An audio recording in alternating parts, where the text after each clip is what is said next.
31 at O'Hare. Next news coming up at 8. Chicago's Morning Answer with Dan and Amy continues next on AM 560, The Answer.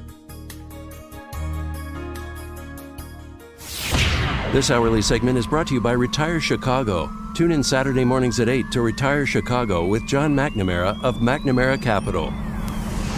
This is Chicago's Morning Answer. When did you stop trick-or-treating? I went trick-or-treating in high school, but I put a white sheet over. I was a ghost. On AM 560. Oh, yeah. Yeah, a ghost. Right, grand imperial wizard. The Answer. Dan and Amy, one more note on the Chicago teacher strike before we leave that topic. It's not going away. It is worth noting that Mayor Lightfoot sends her daughter to Francis Xavier Ward. Also, Jesse Sharkey's son somehow got into Jones Prep. Half of CPS teachers, roughly, send their kids to private school. So there's no strike concerns for them. No, not at all. And there's no Daycare support for the same choice for other families either. The hypocrisy of the ruling class, and make no mistake about it, the big public sector unions are a important part of the ruling class. They're the financiers. Just remember, for me, not for thee, which is a great transition to another ruling class, this across the pond, our friends in the UK. They've set another election. Just when you think our system is bedeviled by controversy and silliness, you only have to look across the pond and see what's happening in the UK as Boris Johnson tries to Brexit to no avail, so they're going to have another go at it. For more on this topic, we're pleased to be joined by Dominic Green, the Life and Arts editor for Spectator USA and a contributor to the Wall Street Journal and the New Criterion. Dominic, thanks for joining us. Appreciate it. Good morning. Lovely to be here. So Boris Johnson, he's in a pretty strong position vis-a-vis Labor leader Jeremy Corbyn, but is he in a strong position ultimately to get done what he needs to get done under the extension that's granted, which is Brexit? Well, this is the question we're going to be discovering the answer to between now and the end of the year. The polls are strongly running in Johnson's favour, as much as 15 or more % ahead of Labour. And in fact, this morning he received a further boost to his chances as several anti-Brexit MPs in his own Conservative Party have decided to stand down at the next election. So things are in his favour. But then again, even if he wins this election, he's still going to come back to Parliament in this endless Groundhog Day scenario of trying to push the deal over the line. At least he now has a deal. Sorry to interrupt, but is it possible if he really wipes the floor with Labour in December that will chasten enough of those anti-Brexit MPs, as well as perhaps newly elected ones, to get on board? It definitely is possible, but he's going to need a substantial margin to make it very clear that he's in an authoritative position and can really use the whipping system to force even the anti-Brexiteers amongst his own MPs, to force them to back it.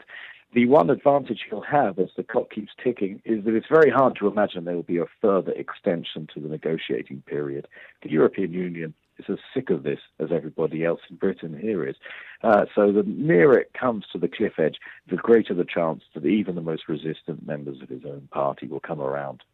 Is there still the belief held by some initially when this revolt started that if England withdraws from the EU, that's the first domino of many more to fall, and that spells the end of the EU?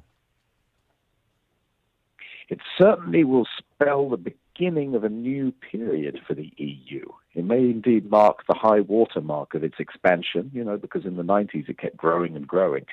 It's possible, and this is what Emmanuel Macron of France is pushing for, it's possible that the core of the European Union will accelerate its drive towards forming a single state and creating a central bank that has powers like that of the Fed in the US. because Britain has always been a dead weight on that. Britain has never been a wholehearted, enthusiastic member of the EU.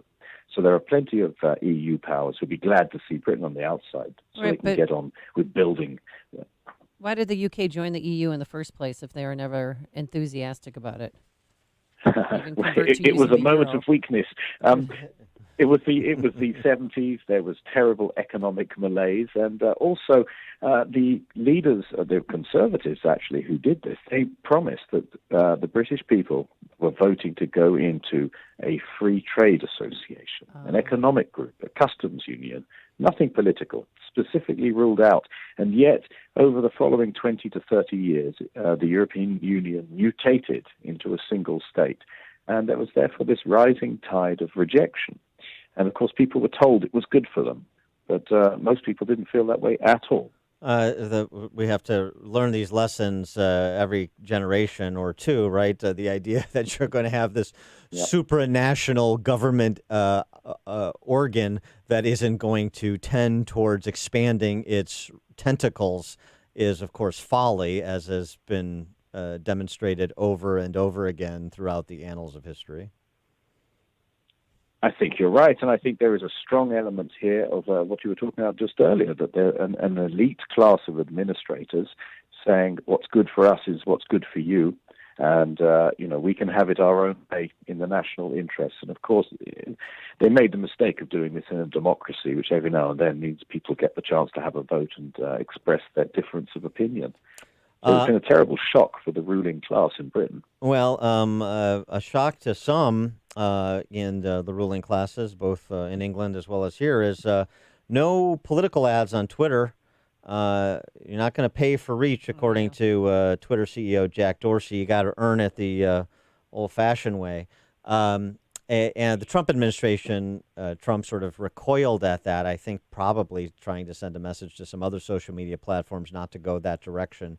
But what do you think about that approach to, and Jack Dorsey, I think in part in response to these congressional hearings where Zuckerberg has been roasted, you want us to be fact checkers, you want us to be gatekeepers, how about we just get out of the business altogether? I mean, I understand Dorsey's position, even if I were a Twitter investor, I don't know that I'd enjoy it. I think the social media companies are trying to call the regulators bluff by saying, well, if you want us to do it, we won't do it at all. Of course, it's going to be enormously expensive for them to take full responsibility for the content they have. But the general public firmly wants them to be responsible for that content. And I feel they're going to eventually be forced into this position. It's simply not a responsible way for a company to act. The only difference in Britain, perhaps, is the electoral season will be blessedly short because, an American president has to start running for re-election in his second or third year, while over here you've got a 6-week sprint to the line, to an inevitably disappointing conclusion, I should say, but at least it'll be short. And the relationship between Boris Johnson and Donald Trump, both in the run up to their respective elections, as you mentioned, Boris is much sooner than Trump's. That still is solid and growing closer? Well, I mean, as I understand it, President Trump's relationships with all foreign leaders are contractual. And from what I can gather here in London, there's a strong hope in the Conservative Party that they'll be able to be a strong partner in a contract based on a strong trading agreement, which will, of course, be on the US's terms. And I think the British will be very happy to have an agreement on anybody's terms as they exit the EU and start looking for new trade relationships or to revitalized trade relationships all over the world.